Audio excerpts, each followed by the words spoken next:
Hi everyone and welcome to my channel. So I thought I'd give you a little update on how me and Leo are doing. So we are now coming up to 3 weeks since I'd given birth to Leo. So he is 3 weeks old this Sunday. I can't believe how quick that has gone. Basically, like, he's nearly a month old already. That's just crazy, absolutely crazy. So we're both doing okay. We've had quite a lot of appointments, a pair of us. There's been a lot of like back and forth to hospital and doctors and midwives and health visitors and things like that. So but I thought I would tell you my birth story as well. So here goes. So basically I had to be induced to have Leo because he was measuring on the 97th centile. So he was measuring quite big for me. And boy, I could definitely feel it. Like, the last 3 months of my pregnancy, especially when I got to the third trimester, was really, really tough on me and my body. I basically just felt really heavy, very uncomfortable, in a lot of pain. And before I got induced, I was in early labour for like 2 weeks, so which wasn't very pleasant either. So yeah, so basically I was meant to be induced on the Thursday, the 22nd of August, but unfortunately there were no beds available, so we had to spend the night.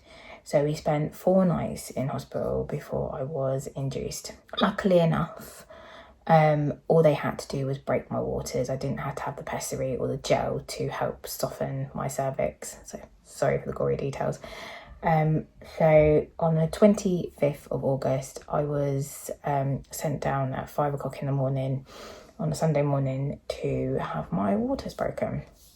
So they broke my waters at 6:15 and the contractions came in quite quickly.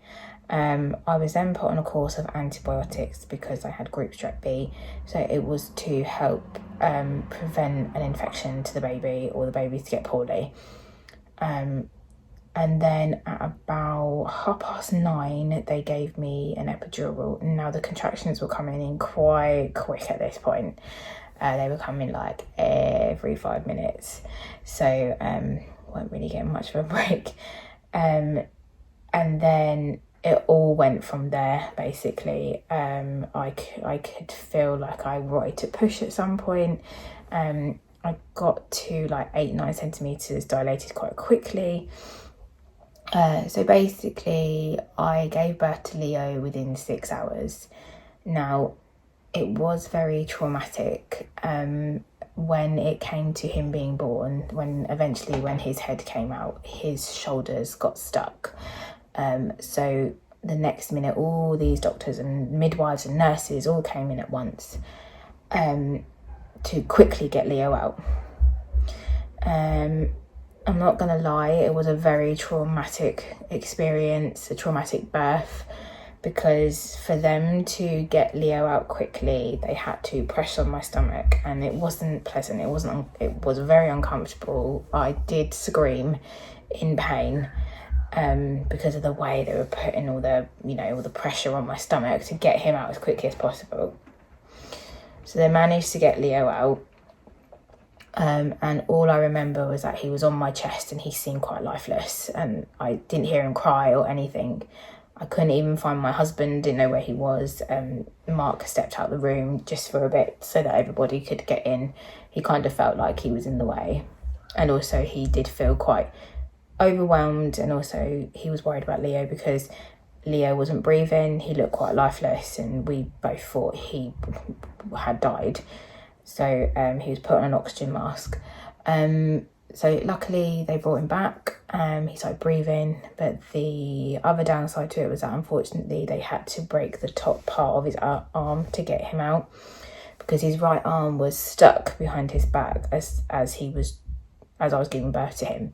So unfortunately they had to break the top part of his arm. So at this precise moment he's got a broken arm, so which is why we've been back and forth to hospital and things like that. But I can't fault how amazing the midwives and the doctors were on the day that when he was born. They were absolutely amazing. They were so apologetic as well, because they felt awful for breaking his arm, especially the midwife who did break his arm, to get him out in time. And we basically said, it's okay, it's fine. It was a matter of life or death situation. And to be honest with you, I'd rather the broken arm, even though it's not nice, he's in a lot of pain. He's at the moment taking painkillers and stuff to help with the discomfort. But I'd rather that than him not be here today. So I'm not gonna lie, it was pretty traumatic, the whole thing. I'm still like trying to get my head around it all at the moment, but the main thing is Leo is here and he's fine and he's healthy, apart from the broken arm, bless him. So yeah, so we've had quite a few appointments recently because of his arm, and obviously we've had midwives and we've had doctors as well seeing me and Leo, just to make sure that we're both okay. But tomorrow we've got his orthopedics appointment just to see how his arm is, and hopefully, fingers crossed, we're hoping it's fixed. I'm not gonna lie, it's been quite a challenge. The sleepless nights and stuff. Leo is not a good sleeper. He's awake quite a lot in the night. If anything, he sleeps lovely during the day, but when it comes to bedtime, it's, oh God, it's like a night owl. So yeah, the sleeplessness, the sleep deprivation is really getting to me. I didn't have that with my other two. My other two would wake up for a feed maybe once or twice in the night, and then they'd go back to sleep. But no, Leo is a kettle of fish. He's very different. But then it could be a combination of lots of things for him right now with his broken arm and stuff, and then he's had thrush in his mouth as well, so he's on medication for that, bless him. He's had it quite tough. So but he's a gorgeous little boy, and he was worth every minute of it. So there we have it. So there was my birth story. I hope you enjoyed this video. Please subscribe at the bottom of the screen where you see the subscribe button to my channel, and I hope to see you all soon.